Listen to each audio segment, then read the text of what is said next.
Well, Pearl Davis goes on the Michael Knowles show and debates him about marriage and how men should bow out of marriage. Now, I don't agree with that, but I do understand the points that Pearl's making. And she made a few points I was going to highlight here, and you got to listen to that. There's a couple points there I was like, ooh, I love it. I love it. Let me go to the first point Pearl made about women in the church, because this is the PostMilMan channel. Women in the church, we should be concerned about that. Good point. And Knowles really didn't have much of an answer for it. Here we go.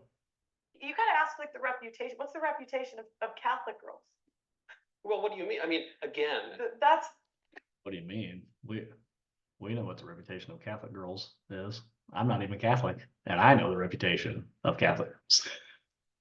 Didn't Britney Spears wear that Catholic schoolgirl outfit and that "Hit Me Baby One More Time"?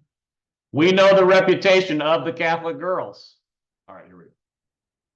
that's my point. My point is they have if there was an abundance of wives in church, Michael, the men would be lining up to go. but they do.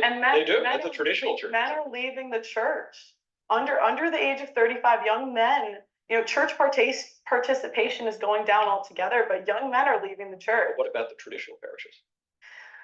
The traditional parish. So here, this is a great point. This is a great point that Pearl makes.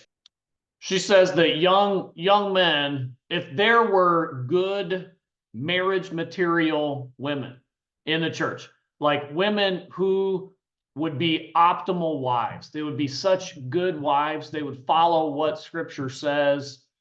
I mean, maybe they throw in some, I guess they're talking specifically about Catholic girls, but you just broadly Christian, whether they're Catholic or Protestant. If the church was putting out good Christian girls, then the men would be there. I think the men would be, and she makes a good point that the church is not known for being a wife factory, just putting out women that would be really awesome wives who actually follow what scripture says about being a wife. No, everybody knows that the church is not putting out women that are much different from the women who are in the culture in general. And even some would argue, now this is even interesting, some would argue that getting a church woman is actually worse than getting a woman who's not even religious. And here's the reason: because she and the church will hold the man, the husband, to the standards of the Bible, and she will never hold herself to the standards of the Bible, and neither will the church. Now that is an indictment of the modern day church, and we got to get that turned around. And what also I've got to get personally is some comments. Give me some comments, subscribe, like this video. Tell me what you think of this.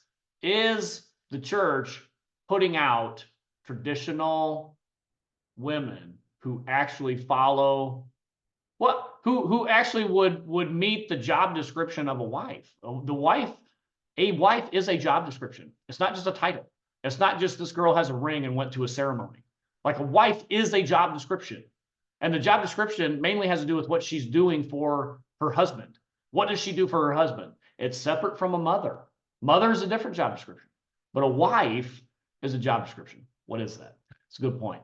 Anyway, Pearl makes that point. Let me go on just a little bit more in this video here. Parishes. They're exploding, and it's all young people. I mean, the median age is like 22 in these parishes, and it's largely young men. So I totally grant you that a lot of modern religion has become quite effeminate and has driven men away. Right, but I'm saying the Catholic Church is not exempt. It's absolutely not exempt. I've seen a lot of the same trends in the Catholic Church.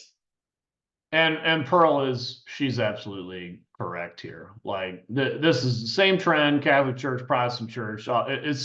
It's the same trend. And Knowles talks like, oh, well, there's all these new churches that are very traditional, and there's all these young people just flocking in there, and there's guys that are flocking in there too. Yeah, but what he left out is, are they actually finding wives who are good, traditional, want to fulfill the job description of a wife? Are they finding them there? I would highly doubt they are. But maybe so. Maybe it's so different in the traditional Catholic parishes, wherever these nebulous parishes are. I don't know where they are exactly, but wherever they are. I was just talking to a buddy of mine who comes from a very, very conservative Protestant denomination. Like we're talking almost Amish denomination. Not quite to the Amish, but we're talking like super no TV, no, like super strict Protestant denomination. He said a friend of his went and just made it known, and he went just like Knowles was saying. He went to these traditional churches and made it known to the pastor and the people of the church, I am looking for a wife. I am looking for a traditional woman. And he said it was so hard. Like the women at the church, even in this extreme traditional church, wanted nothing to do with him, because you can't come and just announce in the church, hey, I'm looking for a good woman to be my wife that I can provide for and blah. He was a traditional man. He was going to provide for her, blah, blah, blah, whatever. You can't do that, because all women believe the Disney fantasy that Prince Charming will somehow come and it'll be this magic situation that happens and I'll just know, that he's the one, blah, blah, blah. And this is in a super traditional church. Knowles is wrong. He just is wrong. Like I refuse. I live in a very conservative part of America. It's not like I live in LA or something. This guy's wrong. He's wrong. Let's go on. One more thing I want to bring up in this video. Why is the reputation of marriage so bad? If this was a great product, Yeah, I don't think it's so bad. If this was I think it's the most popular institution in human history. No, that's not true. Because you're out of touch. Why do we have phrases like happy wife, happy life? You're out of Why touch. do we have phrases like it's cheaper to keep her? Why are those like we don't? Because These aren't made up, Michael. Right, they're kind of funny little jokes about marriage, which is the enduring institution, Right, but popularity of which is attested to by its permanence why throughout do they human ring life. true? Why do they ring true? They don't really ring true to me. Happy wife, happy Not life to is you, but we're that's not- a happy not- wife, happy life is a recipe for a terrible marriage. We agree. Yeah, we agree. But it's kind of But- a joke. I mean, we make little jokes about that. In the Henny Youngman line, "Take my wife, please." I might use that. But why line, is I that don't mean funny? Why is that funny? it. Because it rings true. Because it's ironic. So he's saying, this is a great point that Pearl's making about. She's saying, why is there sayings like happy wife, happy life? Now, I have personally heard that in the church. I can't even count on all my fingers and toes how many times I have heard that in the church, right? Now, I haven't really heard cheaper to keep her very much, all right, because I'm not running in circles like that. But she's saying, Pearl is saying, why are these sayings like happy wife, happy life if everything is not bent towards the female in marriage? Why is that saying? And Knowles says, no. Nobody really believes that. It's just a joke. Listen, there's an old saying, there's a hint of truth in every joke. That's certainly true for this saying. If you are making a joke, there's a hint of truth in every joke. And most people I know that say it are not joking. They are not joking when they say that.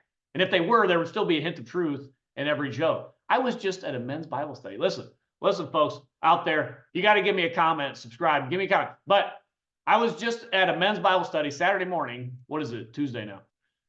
Saturday morning, I was at men's Bible study, eating breakfast, and somebody said something about happy wife, happy life, and all the men went, whoa, whatever. It's a bunch of boomers there, which is fine. I love the boomers. But I said, listen, I don't subscribe to that. I don't think that's correct. I said, really, what I think is correct is happy king, happy kingdom. Well, here's what, these guys in the Bible study, they looked at me like I had a monkey on my head. Like they couldn't even believe I would say that. There was like shock in there. And I am in the Midwest, in a conservative part of the Midwest, at a conservative church, a complementarian Bible believing church. They looked at me like I was cuckoo. Happy king, happy kingdom. What are you talking about? No. The saying is happy wife, happy life, that we all know is true. And it's not a joke. It's not a joke. All right. Let me go. One more thing. This is the PostMilMan channel. The PostMilMan. Michael Knowles is not a PostMilMan. One more clip here. maybe that's the case. I mean, in the long run, we're all dead and the world's going to fall apart and then the second coming will occur. But that's not an excuse to avoid doing what is just and good and right and in line with our natural desire. Whoa. Maybe in the long run, we're all dead and then everything's going to collapse and then Christ will return. Hold on a second now. Hold on a second. That is anathema to this channel. Don't say that on my channel, Michael Knowles. This is the PostMilMan channel. And you can't say that on the PostMilMan channel without the PostMilMan saying, whoa, time out. That is not the view of many in the church. That everything's just going to completely fall apart. It's all going to hell in a handbasket, and then Christ will return. No. Christ is winning. He is building his church, and the gates of hell will not prevail against it. Until next time, this is the Postmillennial Man.